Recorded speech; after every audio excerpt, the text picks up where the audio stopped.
So, man, I don't know. Here we are on my couch. This is my actual couch. It's very comfy. I am Nikki from MindSpark Research International, user research boutique agency based in Paris doing international stuff. I have my friend Sheila here with me. She is a friend. She is also an American in Paris, like myself. Yes. And she is a business coach specializing in Agile, lean, and product vision. This is true. Which sounds really snazzy. All the buzzwords. I have no idea what product vision means, but it sounds pretty awesome. It's kind of like Cyclops, but with products and seeing where you're going with them. Like Cyclops with the It's like vision homing laser. in. Yeah. Okay. Yeah, and so here we are going to talk talk to about... me. And I do make funny voices and funny faces, and those are allowed to stay. So like we were already talking about earlier, when I was preparing you for what I was going to ask you about, we had a really interesting conversation lately about Agile in general. So just to start out with that conversation, maybe you can explain for the few people on Earth who live under a rock who have not heard the word Agile used yet, what it is roughly. Honestly, I think it's important anyway to define Agile because there's so many definitions out there, and people can be practicing it for years and still have a different definition than others, which is not necessarily a bad thing, because what agility is it's a cycle of trying, getting feedback, and adapting in order to adapt to your client needs, your own business process needs, or what have you. So it's understandable that many people have a different definition of Agile. And I'm a type of Agile coach that I'm not very dogmatic about, like, this is exactly, you have to use this meeting at this time to be Agile and everything. Like, so for me, the most important thing about Agile is that mindset of we try. So it's, yes, in general, Agile is smaller iterations. So I would challenge you if you said you were Agile and you were still trying things every once a year. Then we're reaching our limits of my understanding ambivalence. It's really trying in short iterations. Your product, developing in more small iterations so that you can get it out there, you can get it tested. And even if it doesn't get completely released to the public, at least having that user feedback so that you're not, it's trying to avoid the age-old systems of we develop for a year and a half, and then we release it, and then it tanks. So what's the benefit of doing the shorter iterations and getting the feedback and all of that? What's the benefit to that versus the age-old system? So the age-old system, it's a fallacy. People believe, well, if I make it perfect, then I won't lose any money.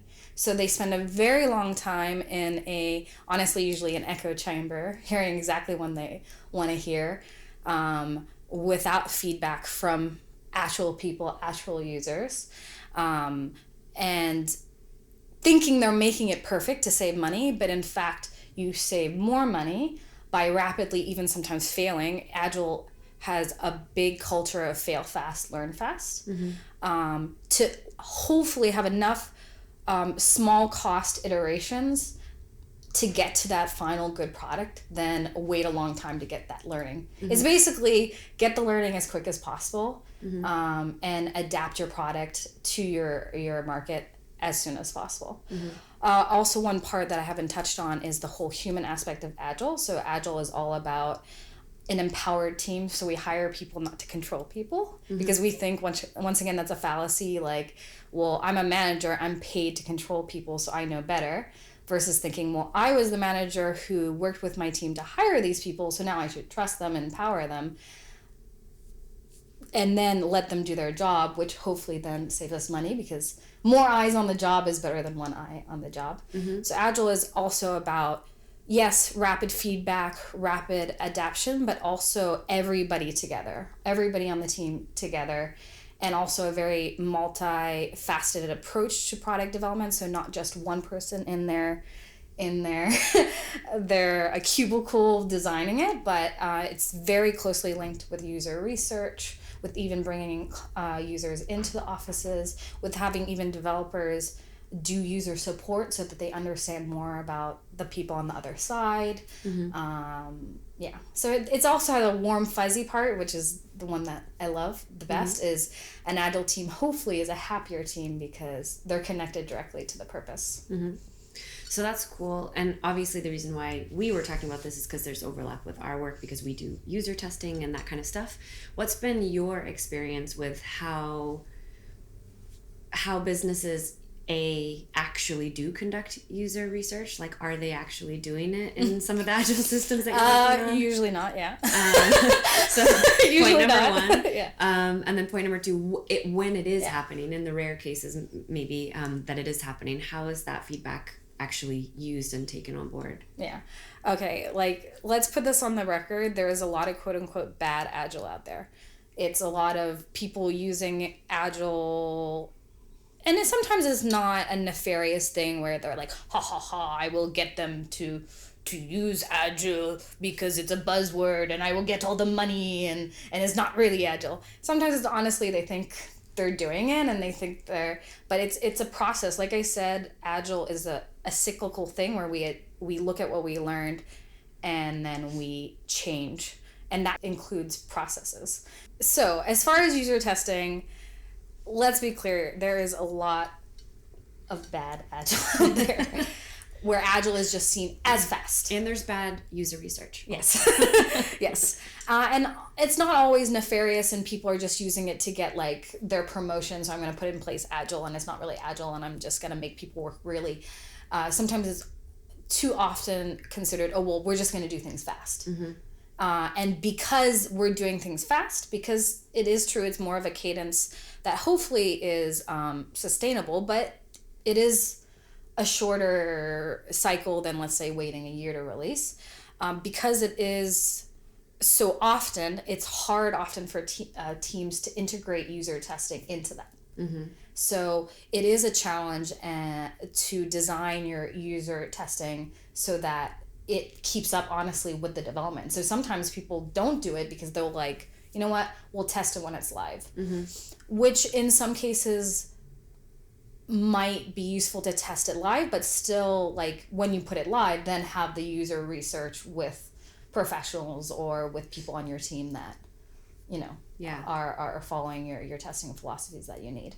So often user testing is circumvented with Agile because they're like, well, we're just going to release it and see how it does. But then you have a machine gun approach where you're just testing all over the place randomly and not really. But there's also cases, especially I find companies that use lean startup, which is very much based off of, it's testing on the wild, but with a hypothesis in mind and actually getting the information from the users afterwards and then adjusting. That those kind of companies, in my opinion, do the best. So that's a good point that you made actually about the timeline being a problem, because that's one of the things. I remember I sent you a picture of a slide from a conference I was at recently, which said Agile doesn't equal faster, Agile equals smarter. And one of the big takeaways from lots of the different presentations that I saw at that conference was that clients really do want to be Agile in many cases, but the standard way to conduct user research hasn't necessarily evolved. In some cases it has, but it hasn't necessarily evolved along with Agile. So they'll come to somebody like us and say, we want to do this testing, and it takes 3 weeks to plan, 2 more weeks to prepare, 2 more weeks to execute, 2 more weeks to get the analysis, and then by that time they're already on their next iteration or they're fixing something else. So that's definitely something I can agree with that is causing problems. But going back to our original conversation that we had a few weeks back, what is happening with Agile in terms of it used to be really buzzy and everyone wanted to do it, and now it seems to be either less buzzy somehow, or maybe people are kind of coming off of Agile, but we were saying maybe that's not really the case. Maybe it's just that they're turning away from the word. So what's your kind of feedback on that? I think that Agile, well, first of all, Agile is not new. It's been around since the 90s, 80s, even more. There's artifacts. I mean, and there's many companies have been doing it, maybe even for, in Europe, hundreds of years. Maybe. who are agile without knowing it. Because also agile is about reactive, being close to your customers and everything. Anyway, I guess what I'm saying is I think what I'm seeing right now is a tendency that agile is not new anymore, but it does not mean that it's been thrown out. So it's less of a buzzword. It is less of a buzzword in a way because some people are now just instinctively doing it. So there's so many, because also now it's hit the big actors like Cisco, IBM, all of them, Microsoft, even more so are doing it, though quite a few of them also were early adopters. So now that it's become like more and more status quo, it becomes less sexy.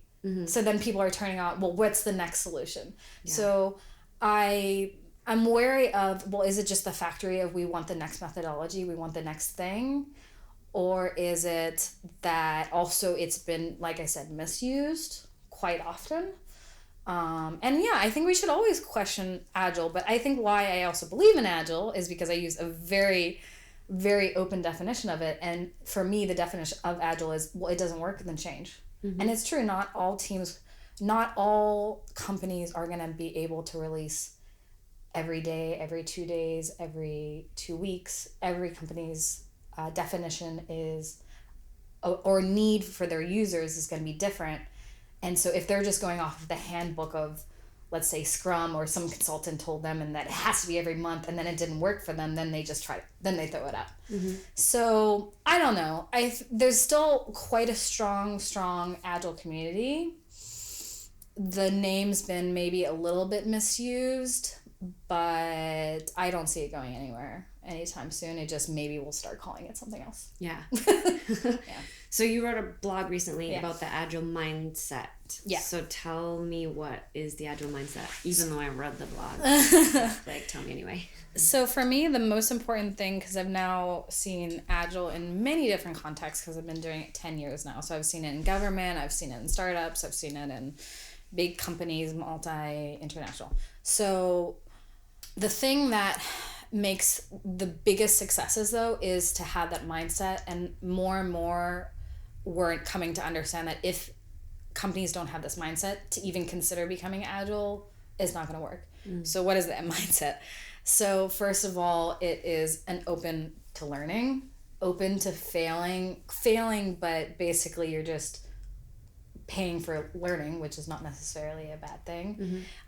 It's like I said, Agile is very flat structure. So just because I'm a quote unquote manager doesn't mean I manage everything you do. We're all on even. We all have our strengths.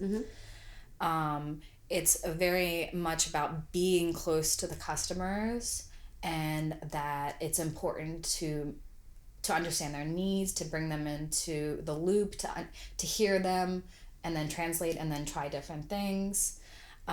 It's about, and so all these things, especially the control thing, if a company has a control issue where they feel like, and honestly, if it's the management, if they don't have the mindset that they have to let go and start experimenting with different methodologies and ways of work, it's never going to work. Yeah. It's never going to work.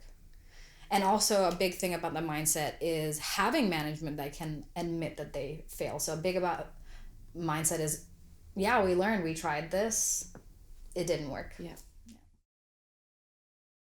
So another thing that I think is really interesting about your profile is the fact that you've been doing it for so long, and you're, like me, an American in Paris, which means that you have lots of experience with all kinds of different companies, but as well the sort of like a European look, and then as well like you've seen how it looks elsewhere, either because you've been working at companies here who have been doing international stuff, or from the time before you moved to Paris. So do you see any like cultural attachments to Agile that are different, like in Paris, for example, or just in Europe, or?